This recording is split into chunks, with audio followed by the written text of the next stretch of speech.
Hello everyone, कैसे हैं सभी। आई होप सभी अच्छे होंगे। आज का जो वीडियो लेक्चर है हम स्टार्ट करने वाले हैं that is about the light. Class 10 का फिजिक्स का चैप्टर हम स्टार्ट कर रहे हैं और पूरी फिजिक्स के अंदर अगर अपन बात करें तो हमें लाइट को पढ़ना है और करंट को पढ़ना है। करंट इलेक्ट्रिसिटी वाला जो पार्ट आएगा उसे पढ़ना है और उसका इफेक्ट पढ़ना है। कुल मिला के हमें फिजिक्स में करीबन 3 से 4 चैप्टर हैं, उसे फिनिश करना है। तो स्टार्टिंग हम करेंगे इस सीरीज की, फिजिक्स की सीरीज की, जिसके अंदर हम पढ़ेंगे लाइट को। और लाइट को हम लोग करीबन ये मान के चले कि 12 to 15 पार्ट्स में मैं डिवाइड करूंगा, जिसमें हम लोग लाइट के दो phenomena that is reflection and reflection, इन दोनों ही पार्ट को कंप्लीट फिनिश करेंगे। इसके बेसिक से लेके एडवांस तक के क्वेश्चन सोल्व करेंगे और पूरे कॉन्सेप्ट को बहुत अच्छे से समझेंगे। साथ ही आप जब क्वेश्चन सोल्व करते जाएं या टॉपिक जब आप पढ़ते जाएं तो उसी टाइम पे आप अपने स्क्रीनशॉट ले सकते हैं, अपने नोट्स उसकी हेल्प से आप बना सकते हैं। ठीक है, तो without wasting our time let's start. So student, सबसे पहले आपकी स्क्रीन पर आपको एक फ्लो चार्ट दिखाई दे रहा है। पहले हम इस फ्लो चार्ट को समझेंगे और यहाँ से स्टार्ट करते हुए हम चैप्टर को शुरू करेंगे। देखिए, पहला टर्म है यहाँ पे ऑप्टिक्स। अब ये ऑप्टिक्स क्या है? कुछ भी नहीं है, सिंपल अपन बोल सकते हैं this is just a study of light. क्या है ये? Study of light. Study of light का मतलब क्या हो जाएगा? हम अगर इसको प्रॉपर डिफाइन करें तो हम ऐसा बोल सकते हैं कि a branch of physics in which we study about the propagation and nature of light. ठीक है, अब समझो इसे। ऑप्टिक्स क्या होती है? फिजिक्स की एक ऐसी ब्रांच होती है जैसे अपन मैथमेटिक्स में पढ़ते हैं, जैसे एल्जेब्रा हो जाएगा, ट्रिग्नोमेट्री हो जाएगा, वैसे ही फिजिक्स में डिफरेंट डिफरेंट ब्रांचेस होती है। जैसे मैकेनिक्स हो जाएगी आपकी, मॉडर्न फिजिक्स हो जाएगा आपका, ठीक है ना। तो इसी तरीके से एक ऑप्टिक्स भी आपकी फिजिक्स की ब्रांच होती है। और उस ब्रांच में हम क्या पढ़ते हैं, उस फिजिक्स में हम क्या पढ़ते हैं? Propagation and nature of light. Propagation का मतलब लाइट कैसे चलती है, क्या लाइट सीधी चलेगी, क्या लाइट टेढ़ी मेढ़ी चलेगी, ऐसे। Propagation and nature of light, कि लाइट का नेचर कैसा होगा, इन दोनों पे बात करते हैं। हम पूरी ऑप्टिक्स को पढ़ते हैं और इस ऑप्टिक्स के अंदर ही हम पूरी लाइट की स्टडी करते हैं। अब देखो, इस ऑप्टिक्स को हमने दो पार्ट में डिवाइड किया है। ठीक है, first one is geometrical optics. अब क्या मतलब है हम समझेंगे अभी। And second part is your physical optics. ठीक है, अब देखो ज्योमेट्रिकल ऑप्टिक्स में क्या होता है। आपने मैथ्स में पढ़ा होगा ज्योमेट्री के बारे में। ज्योमेट्री में हम लोग क्या करते थे, कुछ याद करो ज्योमेट्री के अंदर। तो ज्योमेट्री में हम क्या करते थे, जैसे किसी एंगल को बनाते थे, 60 डिग्री एंगल बनाया, 90 डिग्री एंगल बनाया, ठीक है ना, यही पढ़ते थे। यानी हम किसी जैसे कोई शेप बनाया, हमने ट्राइंगल बनाया, स्क्वायर बनाया। उसी तरीके से यहाँ पर जब अपन बात करते हैं ज्योमेट्रिकल ऑप्टिक्स, तो यहाँ पर हम किसी न किसी चीज़ की इमेजेस वगैरह बनाने की बात करते हैं। ज्योमेट्रिकल ऑप्टिक्स हमारे लिए 10th के लिए द मोस्ट इंपॉर्टेंट टॉपिक है। 10th में हमें एक्चुअल में ज्योमेट्रिकल ऑप्टिक्स ही पढ़ना होता है। We will not study about the physical optics, हम इसकी बात बिल्कुल भी नहीं करेंगे, बट केवल अंडरस्टैंड के लिए हम लोग चीज़ों को समझ लेते हैं। ज्योमेट्रिकल ऑप्टिक्स जिसकी हम बात करेंगे, इसके अंदर हम क्या करेंगे? So we will concern with the image formation. हम इसके अंदर केवल इमेजेस बनाएंगे और वो जो इमेजेस बनेगी उन्हीं की स्टडी करेंगे इन ज्योमेट्रिकल ऑप्टिक्स। और जब हम इमेज बनाएंगे तो जो लाइट होगी हम उसको ट्रीट करेंगे एज अ रे मतलब क्या हो जाएगा? ऐसे सीधी सीधी सी एक लाइन की तरह ट्रीट करेंगे, ठीक है ना, ऐसे लाइन, और इसमें एरो बना देते हैं तो इसको अपन रे बोलते हैं। तो इसको भी हम पूरा समझेंगे, डिफाइन भी करेंगे हम इसे आगे जाके, लेकिन हमें अभी के लिए याद रखना है कि we will consider light as a ray, और इस रे के थ्रू हम लोग क्या समझते हैं? ज्योमेट्रिकल ऑप्टिक्स को। आ गया समझ में? और इस ज्योमेट्रिकल ऑप्टिक्स में हम लोग दो चीज़ों को पढ़ते हैं। First part we will study about the reflection और सेकंड पार्ट हम पढ़ेंगे रिफ्रैक्शन। समझ में आया? चलिए, अब जब ये रिफ्लेक्शन की मैं बात करता हूँ तो रिफ्लेक्शन के अंदर हमें दो चीज़ें फिर से पढ़नी है जो हमारा मेजर कंसर्न होगा। अच्छा, क्या डेफिनेशन क्या है इसकी, इनको कैसे डिफाइन करेंगे? थोड़ा सा वेट कर लो, टॉपिक चलता जाएगा, चीज़ें आती जाएगी और आपको कन्विंसली बहुत अच्छे से समझ में आ जाएगा। सो रिफ्लेक्शन में हमें क्या पढ़ना पड़ेगा, प्लेन मिरर के अंदर कैसा रिफ्लेक्शन होता है और कर्व्ड मिरर में कैसा रिफ्लेक्शन होता है। फिर हम बात करेंगे रिफ्रैक्शन की, और रिफ्रैक्शन में हम इन टॉपिक्स को पढ़ने वाले हैं। ये सारे टॉपिक्स जो यहाँ पे लिखे हुए हैं कि ऑन प्लेन सरफेस पे कैसा रिफ्रैक्शन होगा, उसमें TIR को हम पढ़ेंगे, प्रिज्म थ्योरी पढ़ेंगे, और कर्व्ड सरफेस पे कैसे आपका रिफ्रैक्शन होगा। उसी के साथ में जब कर्व्ड सरफेस पढ़ेंगे तो हम लोग बात करेंगे लेंस थ्योरी के ऊपर, यानी लेंसेज को पढ़ेंगे, हम डिस्पर्जन को पढ़ेंगे और हम ऑप्टिकल इंस्ट्रूमेंट को पढ़ेंगे।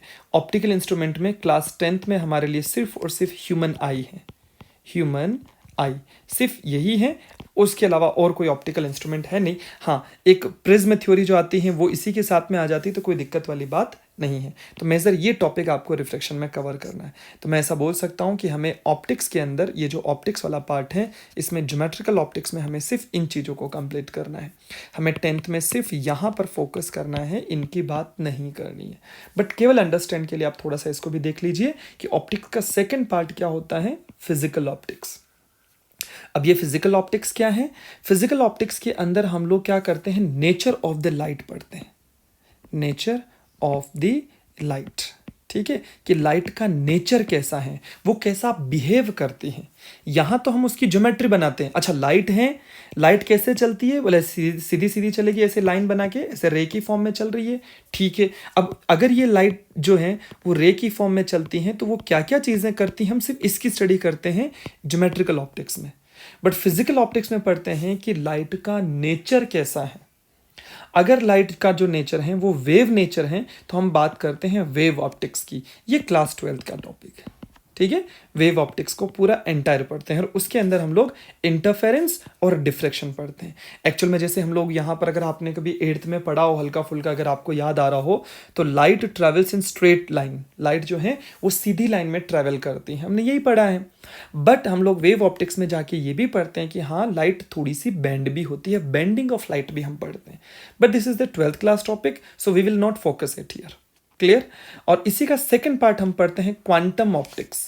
क्वांटम का मतलब क्या होता है, वेरी माइन्यूट, छोटा सा पार्ट, माइनर पार्ट, या बिल्कुल बहुत स्मॉल जो पार्ट होता है, स्मॉल जो पार्ट होगा उसी को अपन बोलते हैं क्वांटम ऑप्टिक्स। और क्वांटम ऑप्टिक्स में लाइट को हम ट्रीट करते हैं एज अ फोटोन पार्टिकल। कैसा, फोटोन पार्टिकल। थोड़ा सा याद रखें, बस आपके लिए काम का नहीं है, बट थोड़ा सा देख लीजिए। So this is the photon particle. ठीक है, और इसके अंदर हम स्टडी करते हैं photo electric effect, Raman effect and laser. इनके बारे में हम स्टडी करते हैं इन द फिजिकल ऑप्टिक्स।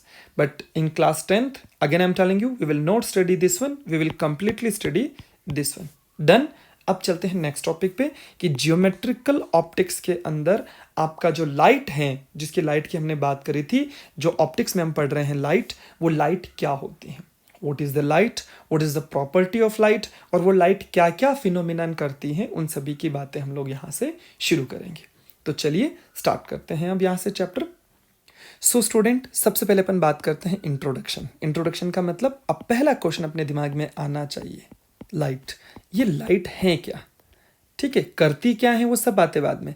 पहले हम बात करेंगे लाइट क्या है, what is light. First question, what is light. Second question, what is the property of light, कि ये लाइट जो है हम बात कर रहे हैं इसकी प्रॉपर्टीज क्या है। डन। तो अब देखिए, पहला क्वेश्चन जैसे ही हमारे दिमाग में आया कि व्हाट इज लाइट, लाइट क्या है, तो यहाँ पे एक बहुत प्यारी सी डेफिनेशन है, light is the form of energy. Light जो है वो एनर्जी की फॉर्म है। यहाँ मैं इसे अंडरलाइन कर देता हूँ एक तरीके से, फॉर्म ऑफ एनर्जी, एनर्जी की फॉर्म है। अच्छा, इसका काम क्या है, which enables us to see an object. दुनिया में जो कुछ भी आपको दिखाई देता है वो सिर्फ दिखाई देता है ड्यू टू लाइट। और लाइट क्या है, it's a form of energy. Energy की एक ऐसी फॉर्म है जिसकी वजह से आपको चीज़ें विजिबल होती हैं। समझ में आ गया होगा लाइट क्या होगी, जो चीज़ों को दिखाने का काम करती है। डन। यहाँ पे simple definition, form of energy which which enables us to see an object. किसी भी ऑब्जेक्ट को हम लोग लाइट की हेल्प से देख सकते हैं। Very simple definition. Now next is property of light. एक चीज याद रखना, इंपॉर्टेंट है 1 मार्क क्वेश्चन के लिए। 1 मार्क के क्वेश्चंस अगर आपके बनते हैं, शुरुआत होती है, तो यहाँ से धीरे धीरे शुरुआत होने लग जाएगी, स्टार्टिंग होने लग जाएगी। नाउ अब यहाँ पर है प्रॉपर्टीज ऑफ लाइट। लाइट की क्या क्या प्रॉपर्टीज हैं, ठीक है, और यहीं से हम आगे शुरुआत करेंगे। तो प्रॉपर्टीज में हम बात करते हैं, सबसे पहली चीज, light is an electromagnetic wave. अब बच्चे पूछते हैं सर ये इलेक्ट्रोमैग्नेटिक वेव क्या है? अच्छा, वेव क्या है ये तो पता होगा, ऐसे टिंग टिंग टिंग ऐसे वेव की फॉर्म में चलती रहती है। जैसे अगर आप वेव को अगर फील करना चाहते हैं ना, तो आप एक काम कीजिए, जैसे बकेट से भरा हुआ, पानी से भरा हुआ बकेट हो आपके पास या किसी पॉन्ड तालाब में जाइए, एक पत्थर मारिए, तो आपको जो वाटर जो चलता हुआ दिखाई देता है, it's a form of wave. ये वेव की फॉर्म है। या फिर आप चाहें तो एक वॉल लीजिए, एक दीवार के वहाँ पे, और एक धागे को ऐसे या किसी भी स्ट्रिंग को ऐसे टाई करके आप दूर खड़े हो जाइए, और इस टाई को इस स्ट्रिंग को आप ऐसे ऐसे कीजिए। तो ये जो इस तरीके से जो चीज़ें बनती है ना, इसे अपन बोलते हैं वेव। ठीक है, और लाइट क्या है? ये इलेक्ट्रोमैग्नेटिक वेव। अब ये इलेक्ट्रोमैग्नेटिक वेव क्या होती है, क्वेश्चन है। तो इलेक्ट्रोमैग्नेटिक वेव किसे कहेंगे? इलेक्ट्रोमैग्नेटिक वेव ऐसी वेव्स होती हैं जिसको ट्रैवल करने के लिए, यानी एक पॉइंट से दूसरे पॉइंट पर जाने के लिए किसी भी मीडियम की रिक्वायरमेंट नहीं होती है। ठीक है ना। देखो एक्चुअल में क्या होता है, और थोड़ा सा हायर स्टडीज में हम पढ़ते हैं, एक होती है मैकेनिकल वेव, दूसरी होती है नॉन मैकेनिकल वेव। ठीक है ना। मैकेनिकल वेव उसे बोलते हैं, ये मैकेनिकल वेव किसे बोलेंगे? जिसे ट्रैवल करने के लिए मीडियम की रिक्वायरमेंट होगी। अगर मीडियम नहीं होगा तो वो ट्रैवल ही नहीं कर पाएगी, एक पॉइंट से दूसरे पॉइंट पे जा ही नहीं पाएगी। जबकि नॉन मैकेनिकल वेव्स क्या होती है? जिसे ट्रैवल करने के लिए मीडियम की रिक्वायरमेंट नहीं होती है। यहां तक डन हो गया। अब देखो ध्यान से, मीडियम की रिक्वायरमेंट नहीं होती जैसे कैसे? आप जैसे साउंड की बात करते हैं, ठीक है, आप दो फ्रेंड्स अगर यहाँ पर खड़े हुए हैं और ये दोनों आपस में बात कर रहे हैं, तो यहाँ पर मीडियम क्या है? तो याद रखना, air is the medium. Class 9th में आपने पढ़ा था साउंड चैप्टर में। अगर इन दोनों के बीच में एयर नहीं होगा, और मान लो यहाँ पर एयर को मैं हटा दूं और वैक्यूम क्रिएट कर दूं, तो वैक्यूम के अंदर ये कितना ही चिल्ला ले ये दोनों फ्रेंड्स, इन दोनों की वॉइस एक दूसरे से स्ट्राइक नहीं कर पाएगी। आई मीन टू से ये दोनों एक दूसरे से बात नहीं कर पाएंगे। ये वाला जो पर्सन है ए वाला, ये कितना भी जोर से चिल्ला ले, ये वाला बी वाला पर्सन इसे नहीं सुन पाएगा। डन और नॉट? इसका मतलब साउंड जो होता है वो आपका मैकेनिकल वेव्स होता है, इनको ट्रैवल करने के लिए मीडियम की रिक्वायरमेंट होती है। बट लाइट जो है उसको ट्रैवल करने के लिए मीडियम की रिक्वायरमेंट नहीं होती है। यही एक वजह है कि सन हमारी अर्थ से इतनी दूर होने की वजह से, अब अर्थ है तो अर्थ के चारों तरफ यहाँ पर ज़्यादा से ज़्यादा एयर होगी, ठीक है ना। उसके बाद तो वैक्यूम आ जाएगा पूरा पूरा, और इस जगह पे आपका कंप्लीट सन है। तो सन से जो आपकी लाइट आती है, तो वो लाइट बिना किसी मीडियम के आपकी अर्थ और इवन आगे भी ट्रैवल कर जाती हैं। तो आई थिंक ये फर्स्ट पॉइंट क्लियर हो गया होगा। अब बात करते हैं point number 2। Light travels in straight line. Light हमेशा स्ट्रेट लाइन में ट्रैवल करती है। 10 तक हमें ये याद रखना है, ठीक है। Light travels in straight line, और आगे लिखा है इन वैक्यूम और अ homogeneous transparent medium. In vacuum, vacuum के अंदर, या फिर होमोजेनियस ट्रांसपेरेंट मीडियम की बात करते हैं। अब ये दोनों चीजें क्या है देखो, वैक्यूम मतलब नो एयर, ठीक है, नो एयर, या फिर मैं बोल सकता हूं कोई भी मीडियम नहीं होना चाहिए, ठीक है। तो वहां पर, और एक होमोजेनियस ट्रांसपेरेंट मीडियम, होमोजेनियस का मतलब एक जैसा, ट्रांसपेरेंट मीडियम मतलब अगर आपने एयर की बात कर ली तो सिर्फ एयर ही होनी चाहिए और कुछ नहीं। अगर आपने जैसे वाटर की बात करी तो आगे जितना भी पार्ट होगा पूरा वाटर होगा, तो water to water water water, homogeneous transparent medium. Air air air air air, homogeneous हो जाएगा। अब ऐसा नहीं कि जैसे एयर से अगर आपकी लाइट रेज वाटर में ट्रैवल करे, ध्यान से सुनना, एयर से कहाँ जा रही है? वाटर में, तो लाइट जो है वो सीधी ट्रैवल नहीं करेगी, याद रखना। एयर टू एयर, एयर से एयर में जाए लाइट, या फिर मैं बात करता हूं वाटर टू वाटर, ठीक है ना, वाटर टू वाटर या वैक्यूम टू वैक्यूम, इन्हें बोलते हैं homogeneous transparent medium. Vacuum no air, simple. तो अगर ऐसी कोई सिचुएशन होती है तो वहां पर लाइट हमेशा सीधी ट्रैवल करती है, लेकिन क्या हो अगर एयर से वाटर में चली जाए तो याद रखना लाइट बेंड हो जाती है। लाइट क्या हो जाएगी? बेंड हो जाएगी। लेकिन हाँ, एयर से वाटर में ट्रांसफर होने के टाइम में, ट्रांसमिट होने के टाइम ही बेंड होगी, लेकिन जैसे ही वाटर में एंटर कर जाएगी फिर पूरे वाटर में जहां तक वाटर होगा वहां तक हमेशा सीधी चलेगी लाइट। डन और नॉट? फिलहाल के लिए हम लोग याद रखते हैं light travels in a straight line, straight line में ट्रैवल करेगी। वैक्यूम या होमोजेनियस, जैसे यहाँ देखो, अगर आप लोग एक कार्डबोर्ड ले लीजिए, ऐसे बहुत सारे ABC, और इनके जस्ट बीच में एक होल कर दीजिए। यहां पर हम लोग क्या करेंगे? कैंडल लगा देंगे, और ये अपनी आईज हैं जहां से हमें देखना है, ऑब्जर्व करना है। जब ये कैंडल जलेगी और बाकी आप है ना इसको पूरा पैक कर दो या जैसे भी आपको करना है, तो आपकी यहाँ से जो लाइट है वो सीधी की सीधी ऐसे सीधी ट्रैवल करते हुए यहाँ तक आ जाएगी। बीच में आप होल्ड कर दीजिए ऐसे, तो यहाँ से सीधे ट्रैवल करते हुए लाइट आएगी। इस चीज़ को अपन बोलते हैं linear propagation of light. Linear मतलब अ स्ट्रेट लाइन। मैथ्स में आपने चैप्टर में पढ़ा होगा ना, आपका चैप्टर नंबर 3 मैथमेटिक्स में, ठीक है ना। लीनियर पेयर, तो लीनियर का मतलब क्या हो जाएगा, there must be a straight line, एक बिल्कुल स्ट्रेट एक सीधी लाइन होनी चाहिए। डन। पॉइंट नंबर 3 पर आते हैं। तो point number 3, the speed of light depends on the nature of medium. जो लाइट की स्पीड है वो डिपेंड करता है मीडियम का नेचर कैसा है, ठीक है। जैसे वैक्यूम या फ्री स्पेस की बात करते हैं, वैक्यूम को ही हम एक नाम और रखते हैं, दैट इज फ्री स्पेस। तो वैक्यूम जहाँ पर एयर नहीं होगी या फ्री स्पेस जहाँ पर एयर नहीं होगी, वहाँ पर लाइट की स्पीड सबसे मैक्सिमम होती है, ये याद रखना। और कितनी होती है, 3 × 10⁸ मीटर पर सेकेंड। डन। या फिर इसे अगर आप किलोमीटर में चेंज करें तो आप इसे 3 × 10⁵ किलोमीटर पर सेकेंड भी बोल सकते हैं। ये स्पीड होती है लाइट की, किसके अंदर, वैक्यूम या फ्री स्पेस में। लेकिन अब अगर आपका जो लाइट है वो अगर एयर में ट्रैवल करे या फिर वाटर में ट्रैवल करे या किसी भी मीडियम में ट्रैवल करे, तो ऑब्वियस है इससे जो स्पीड होगी वो क्या हो जाएगी, थोड़ी सी रिड्यूस हो जाएगी। तो ये याद रखें, in air the speed is almost same, marginally less. Air में थोड़ी सी जो है कम हो जाती है, हल्की सी, लेकिन लगभग सेम रहती हैं, ठीक है ना।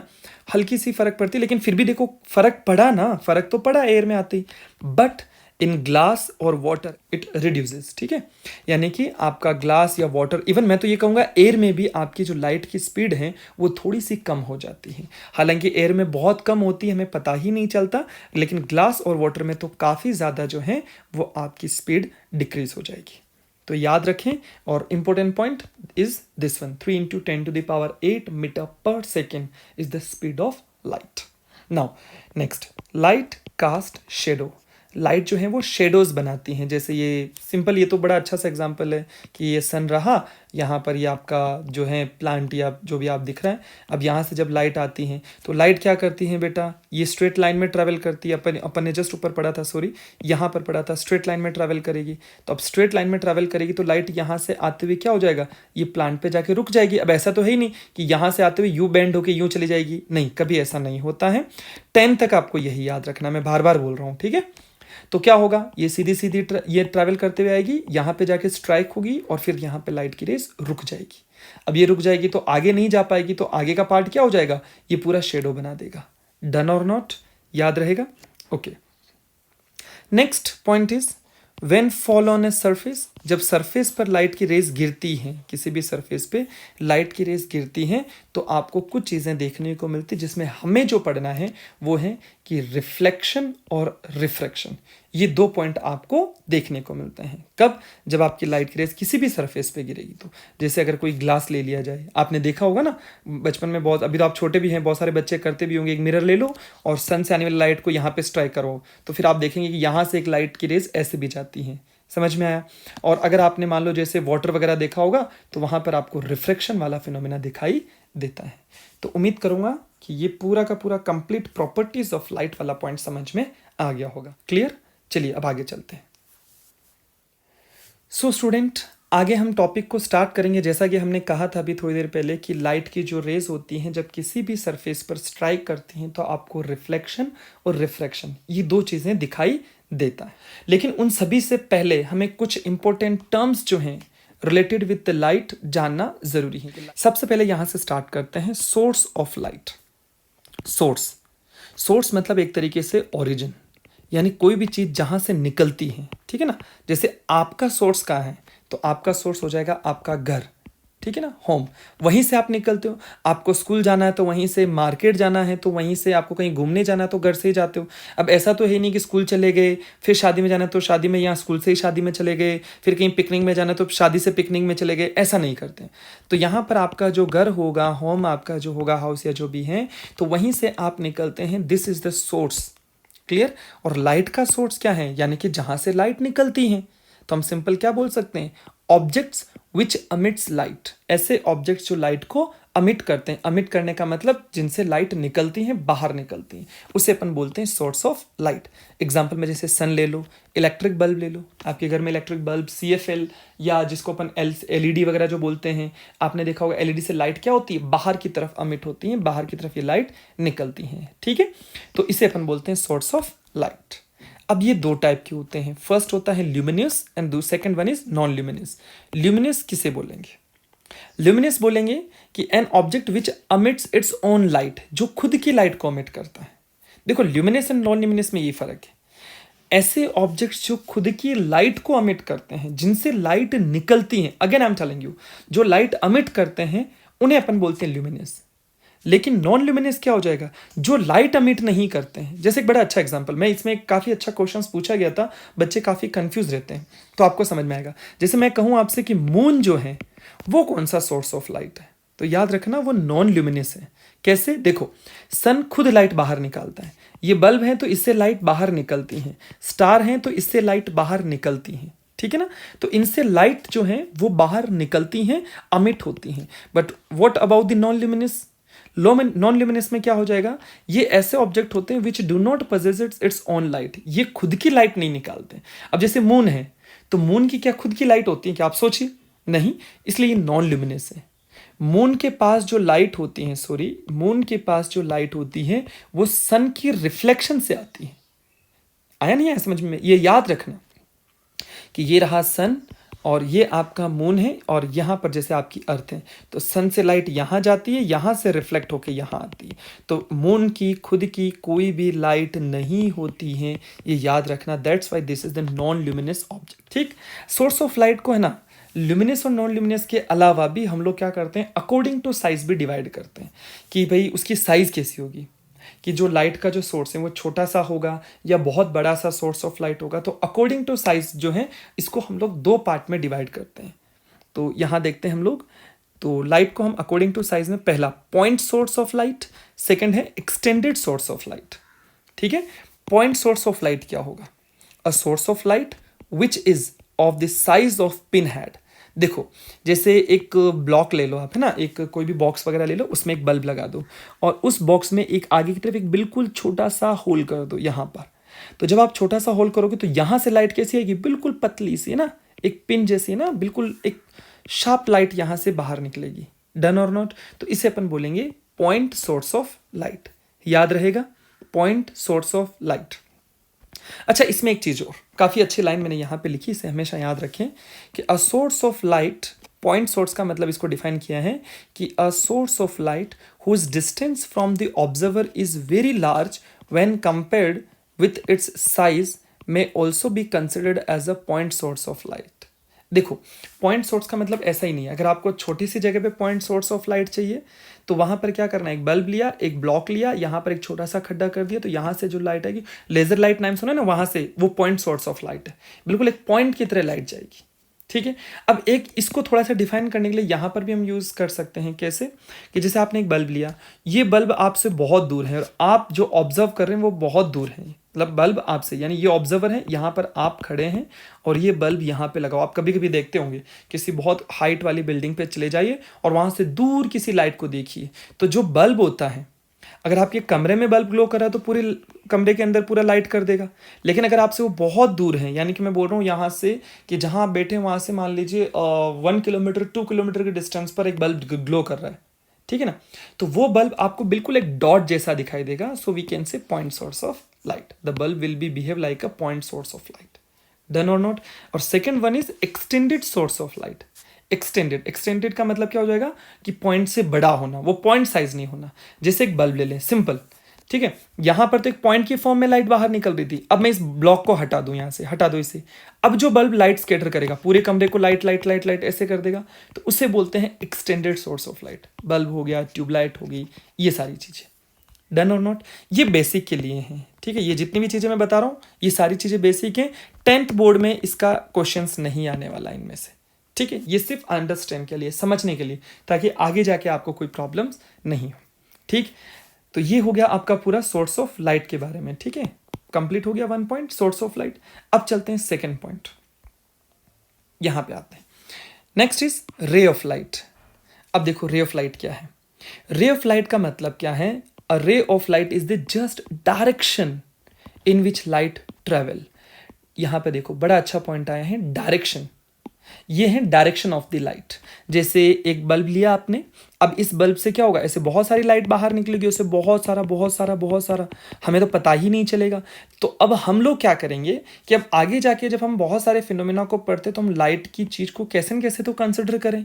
तो हम लोग क्या करते हैं, हम मान लेते हैं ऐसा कि भाई यार एक काम करते हैं, क्या पता इसमें बहुत सारे ऐसे ऐसे ऐसे लाइन्स की फॉर्म में रेज होंगी।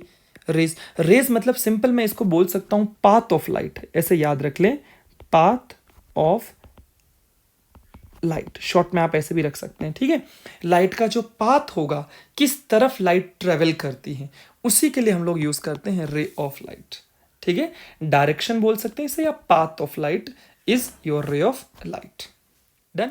और अगर ये जो लाइंस हैं, ये जो रेज हैं, अगर ये बहुत सारी रेज हो जाए तो ऐसे 1 2 3 4 ऐसे बहुत सारे, तो इस पूरे को अपन बोलते हैं बीम ऑफ लाइट।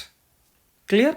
सिंगल है तो रे ऑफ लाइट, और अगर बहुत सारा ग्रुप बना ले, ठीक है ना, ऐसे बहुत सारा ग्रुप बना ले ऐसे ऐसे करके, तो इसे अपन बोलेंगे बीम ऑफ लाइट, यानी कि बंडल और ग्रुप ऑफ रेज, इसे अपन क्या बोलेंगे, बीम ऑफ लाइट। डन हो गया, समझ में आया। अब देखो बीम ऑफ लाइट का जो है ना, ये 3 तरीके से अपन लोग बनाते हैं इसे, ठीक। पहला होता है कन्वर्जेंट बीम, याद रखना ये 2 वर्ड तो काफी याद रखना। एक होता है कन्वर्जेंट बीम, दूसरा होता है डाइवर्जेंट बीम। कन्वर्ज होना, कन्वर्ज का मतलब जब भी कभी भी वर्ड आ जाएगा कन्वर्ज हो रही है कोई चीज, मतलब अलग अलग जगह से एक ही पॉइंट पर अगर वो चीज आती है तो उसे अपन बोलते हैं कन्वर्ज होना। एक बात बड़ा अच्छा एग्जांपल लेता हूँ, आपका ये घर है, मॉर्निंग में मान लो जैसे आपके फादर को जॉब पे जाना है, ठीक है, मान लो आपके फादर मदर सब जॉब करते हैं, आपके फादर जॉब पे चले गए, मान लो आपकी मदर जो है, मान लो वो भी कोई ऑफिस का काम करते हैं, वो भी ऑफिस चली गई, आपका भाई है वो स्कूल चला गया, मान लो मतलब कॉलेज चला गया, और आप जो है वो स्कूल चले गए, तो आप क्या हो गए, एक पॉइंट से अलग अलग डायरेक्शन में, ऐसे अलग अलग डायरेक्शन मतलब आप स्प्रेड हो गए ऐसे, तो इसको अपन बोल सकते हैं डाइवर्ज। क्या बोलेंगे इसे, डाइवर्ज। अब जैसे इवनिंग हुई तो क्या होगा, यही आपका घर था, पापा भी आ गए, मम्मी भी आ गई, आप भी आ गए, आपका भाई भी आ गया, तो ये इसे अपन बोलते हैं कन्वर्ज होना, मतलब कि डिफरेंट डिफरेंट पार्ट से एक सिंगल पॉइंट पर आना। तो देखो जैसे ये रेज है ना, बहुत सारी रेज हैं, तो ये जो रेज हैं या बीम जो आप बोलना चाहो, तो ये क्या हो रही है, एक ही पॉइंट, जैसे मैं अगर इसको डिफाइन करूं, this is the point P, तो यहां पर आपकी जो लाइट की रेज है वो कन्वर्ज हो रही है सिंगल पॉइंट पे, तो यहां पर ये लाइट की रेज कन्वर्ज हो रही, तो इसे बोलेंगे कन्वर्जेंट बीम। जबकि अगर मैं कहूं कि इसी पॉइंट से, जैसे ये पॉइंट पी है यहां पे, और इनसे डिफरेंट डिफरेंट डायरेक्शन में लाइट जा रही है, तो इसे अपन बोलेंगे डाइवर्जेंट बीम। क्लियर। डेफिनेशन यहां देख लो, all the rays move towards a single point, single point की तरफ आपकी जितनी भी रेज हैं वो जाती हैं, तो इसे बोलेंगे कन्वर्जेंट बीम। और अगर मैं ये कहूं डाइवर्जेंट, तो सिंगल पॉइंट से डिफरेंट डिफरेंट डायरेक्शन में ये लाइट रेज जानी चाहिए। क्लियर। अब इसी में थर्ड पॉइंट आपका आएगा, दैट इज पैरेलल बीम। ठीक है, पैरेलल बीम क्या हो जाएगा, सिंपल, सारी रेज पैरेलल हो जाएगी। और पैरेलल आपको पता ही है पैरेलल क्या होता है, कि एक पॉइंट यहाँ पर, जैसे ये अगर आपकी रेज है, ये आपकी रेज है, तो इस रेज का एक पॉइंट ये ले लो, एक पॉइंट ये ले लो, एक पॉइंट ये ले लो, एक पॉइंट, इन सभी के बीच का जो डिस्टेंस है वो हर जगह पे सेम रहेगा, उसे अपन बोलते हैं पैरेलल। और अगर ये सारी रेज इस तरीके से पैरेलल बीम की तरह चलती जाएगी, पैरेलल रेज की तरह चलेगी, तो हम इसे बोलेंगे पैरेलल बीम। आई होप ये क्लियर हो चुका होगा आपका कि रेज और बीम में क्या डिफरेंस है और बीम क्या होती है। डन। नेक्स्ट फोर्थ पॉइंट आपका जो हम पढ़ने वाले हैं, दैट इज ऑब्जेक्ट। ठीक है, ऑब्जेक्ट बहुत इंपॉर्टेंट है, क्योंकि आगे जाके हम लोग इसी के बारे में सबसे ज्यादा बात करते हैं। ऑब्जेक्ट क्या होता है, ऑब्जेक्ट का मतलब हो जाएगा, it is a thing that has a physical existence. क्या है, एक ऐसी चीज जिसका फिजिकल एग्जिस्टेंस जो है वो होता है। समझ में आया, फिजिकल एग्जिस्टेंस। जैसे आपके हाथ में मोबाइल फोन है, आपके हाथ में पेन है, आपके सामने जैसे कॉपीज रखी हुई है, ठीक है, आप उन्हें छू सकते हैं, टच कर सकते हैं, ठीक, तो हम इसे बोलते हैं ऑब्जेक्ट। ठीक है, सॉरी, हाँ, तो हम उसे क्या बोलेंगे, ऑब्जेक्ट, जिसे आप फिजिकली छू सकते हैं, टच कर सकते हैं। क्लियर और नॉट। हाँ, मतलब क्या हर टाइम छूना, मतलब ऐसा नहीं है, जैसे मान लो थोड़ा सा एग्जांपल देखें, जैसे मैंने यहाँ पे एग्जांपल लिखा हुआ है सन, तो क्या मैं सन को तो सर छू नहीं सकता, तो क्या ये ऑब्जेक्ट नहीं है क्या? नहीं नहीं, ये बिल्कुल ऑब्जेक्ट है। मतलब कंपल्सरी नहीं है कि आप हर चीज को छुएं, बट क्या सन का फिजिकल एग्जिस्टेंस है क्या? क्या रियलिटी में सन एग्जिस्ट करता है क्या? तो आप बोलोगे हाँ बिल्कुल करता है, तो हम उसे बोलेंगे ऑब्जेक्ट। आई होप ये क्लियर हो गया होगा। ऐसी कोई भी चीज जिसका फिजिकल एग्जिस्टेंस होगा, दैट इज ऑब्जेक्ट। सबसे सिंपल डेफिनेशन है। Clear? And this object is classified into 5 parts: luminous object, non luminous object, optic object, transparent and translucent object. ठीक है, अब इन पांचों के बारे में थोड़ा थोड़ा समझ लेते हैं। ल्यूमिनस और नॉन ल्यूमिनस ऑब्जेक्ट जो है वो सोर्स ऑफ लाइट के साथ में आपका पढ़ चुके हैं। यानी ऐसे ऑब्जेक्ट जो लाइट को अमिट करता है, ल्यूमिनस, और जिससे लाइट अमिट नहीं होती है, इवन उसे टकरा के लाइट आती है तो ये रिफ्लेक्ट होके आता है, तो इसे अपन बोलते हैं नॉन ल्यूमिनस ऑब्जेक्ट। तो इन दो पे तो अपन पढ़ चुके हैं। अब यहां पर थोड़ी सी बात कर लेते हैं optic object, transparent and translucent. ठीक है, ऑप्टिक क्या हो जाएगा? If an object does not allow any light to pass through it. ऐसा कोई भी ऑब्जेक्ट ले लो आप जिससे लाइट पास नहीं होती है। जैसे मान लो एक रूम ले लो, ये रूम, इसमें ये बल्ब लगाया और आपने ये गेट बंद कर दिया। अब गेट पहले ओपन था, तब आपके यहाँ पे लाइट आ रही थी ऐसे, आपने गेट बंद कर दिया, तो अब ये गेट से लाइट नहीं आएगी, बिल्कुल ब्लॉक हो जाएगी। तो ये gate will behave like a optic object. Done. Second आता है आपका ट्रांसपेरेंट ऑब्जेक्ट। ट्रांसपेरेंट का मतलब light as it is pass हो जाती है। यानी एज इट इज का मतलब सारी लाइट तो देखो वैसे भी नहीं पास होती, आइडियली तो होना चाहिए। देखो आइडियली क्या होना चाहिए कि ऐसा ऑब्जेक्ट ले लो जिससे सारी की लाइट जो होती है वो एज इट इज पास हो जाए, बट रियलिटी में ऐसा होता नहीं है। जैसे मान लो लाइट से ना 100 रेज आ रही है, 100 कितनी आ रही बेटा? 100 रेज आ रही। अब मान लो यहाँ ग्लास रख दिया जाए ऐसे, तो ये 100 रेज जब आके इस पर स्ट्राइक करेगी, उसमें से मान लेता हूँ कि 95 रेज जो हैं वो पास हो जाएगी, 5 रेज जो हैं वो नहीं हो पाई। तो मोस्ट ऑफ लाइट, यानी कि जितनी लाइट की रेज आ रही थी उसका मोस्ट ऑफ पार्ट, ज़्यादातर पार्ट पास हो जाएगा। इसे अपन बोलते हैं ट्रांसपेरेंट ऑब्जेक्ट। ठीक है, लेकिन अगर मान लो थोड़ी देर के लिए कि ज़्यादातर पार्ट जो है वो ट्रांसमिट नहीं हो पाए, कुछ पार्ट रह जाता है, कुछ पार्ट ट्रांसमिट हो जाता है, लेकिन फिर भी चीज़ें आपको दिखाई दे, तो उसे बोलते हैं ट्रांसल्यूसेंट ऑब्जेक्ट। देखो इन तीनों को अपन एक बहुत प्यारे से एग्जाम्पल से समझते हैं। देखो ये एग्जाम्पल देखो आप, जैसे ये जिराफ है ना, ऐसे बना हुआ दिख रहा है, तो ये विंडो है मेरी, और इसके अंदर मैंने ना 3 तरीके से चीज़ें लगा रखी हैं। एक मैंने ऑप्टिक ऑब्जेक्ट को समझना है, तो देखो क्या होगा, क्या ये जिराफ का कोई भी पार्ट इस स्क्रीन पे यहाँ पे कहीं पे दिखाई दे रहा है क्या? नहीं ना, तो इसे बोलेंगे ऑप्टिक ऑब्जेक्ट। डन। और जबकि इस वाले पार्ट को देखो, इस वाले पार्ट को, तो क्या होगा? ट्रांसपेरेंट। क्यों? क्योंकि यहाँ से पूरा का पूरा जिराफ दिखाई दे रहा है। इसका मतलब जिराफ से जो लाइट आ रही है अपनी आंखों में वो ऑलमोस्ट पास हो रही है, जिसकी वजह से हम इस जिराफ को प्रॉपर देख पा रहे हैं।